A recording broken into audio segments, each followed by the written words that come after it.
नमस्कार दोस्तों, स्वागत है आप सभी का एक बार फिर से।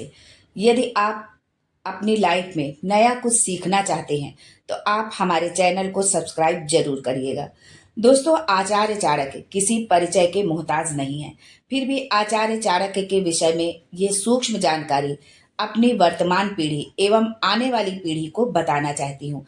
दोस्तों, विष्णुगुप्त कौटिल्य के नाम से भी आचार्य चाणक्य को जाना जाता है। ब्राह्मण परिवार में जन्मे आचार्य चाणक्य की शिक्षा तक्षशिला में हुई। आचार्य चाणक्य एक शिक्षक, दार्शनिक, अर्थशास्त्री और राजनेता थे, जिन्होंने भारतीय राजनीतिक ग्रंथ अर्थशास्त्र की भी रचना की। अर्थशास्त्र को चाणक्य की प्रशिक्षण पुस्तिका माना जाता है, जिसके द्वारा उन्होंने चंद्रगुप्त को एक नागरिक से राजा में बदल दिया था। अर्थशास्त्र के उपदेशों से चंद्रगुप्त को न केवल सत्ता पर कब्जा करने में सक्षम बनाया, अपितु सत्ता को बनाए रखने में भी सक्षम बनाया।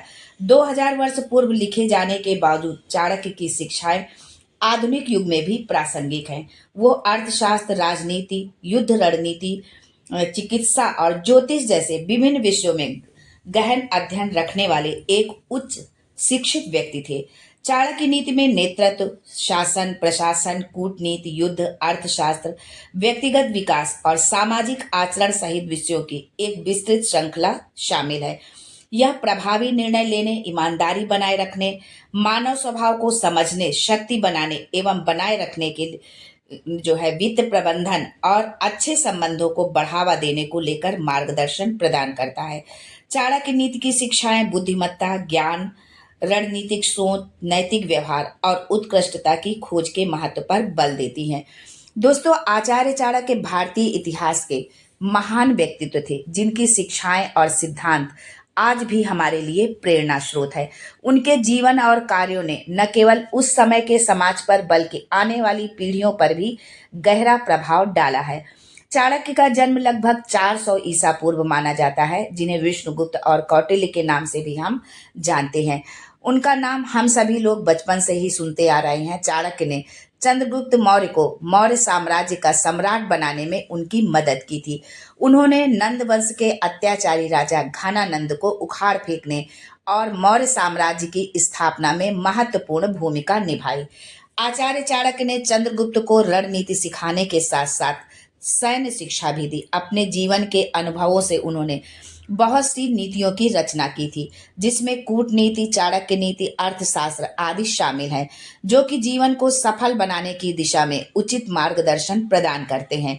तो आइए जानते हैं आज के वीडियो में हम कि चाणक्य ने कैसे कहा है, किन घरों को कहा है कि ये घर शमशान के समान है। आचार्य चाणक्य ने अपने ग्रंथ चाणक्य नीति में कुछ ऐसे घरों के बारे में भी बताया है जहां पर कभी खुशहाली नहीं आती है। इतना ही नहीं, ऐसे घरों में कभी भी सकारात्मक ऊर्जा का वास नहीं होता। दरअसल आचार्य चाणक्य ने ऐसे घरों को शमशान के समान माना है, साथ ही वहां रहने वाले लोगों को मुर्दों की गिनती में गिना है। तो आइए जानते हैं चाणक्य नीति के अनुसार कौन से घरों को शमशान के समान माना गया है और इसके कारण क्या क्या है। लेकिन इससे पहले आपसे रिक्वेस्ट करती हूँ कि वीडियो को लाइक करिएगा, दोस्तों को शेयर कर दीजिएगा और अगर आपने अभी तक चैनल को सब्सक्राइब नहीं किया है तो चैनल को सब्सक्राइब करके बेल आइकन जरूर दबाइएगा। दोस्तों, चाणक्य नीति के अनुसार कुछ ऐसे घर हैं जहां पर कुछ सकारात्मक क्रिया या कार्य नहीं होते हैं, जिस वजह से वहां पर कभी सकारात्मक ऊर्जा का वास नहीं होता है। इतना ही नहीं, ऐसे घरों में कभी भी खुशहाली नहीं आती है। चाणक्य नीति में कहा गया है कि जो घर ब्राह्मणों के पांव के धोए हुए जल से कीचड़ ना हुआ हो, वो घर नहीं है, शमशान कहलाता है। चाणक्य नीति के अनुसार जिन घरों में स्वाहा और स्वधा शब्द का उच्चारण ना हुआ हो, यानी कोई भी धार्मिक अनुष्ठान, पूजा पाठ, हवन आदि ना हुआ हो, वो घर शमशान के समान होता है।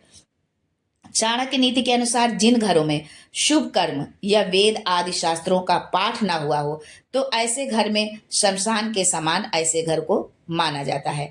आचार्य चाणक्य के अनुसार जिन घरों में पूजा अर्चना होती है, शास्त्रों के मंत्र गूंजते हैं, ऐसे घर में हमेशा ही सकारात्मक ऊर्जा का संचार होता रहता है।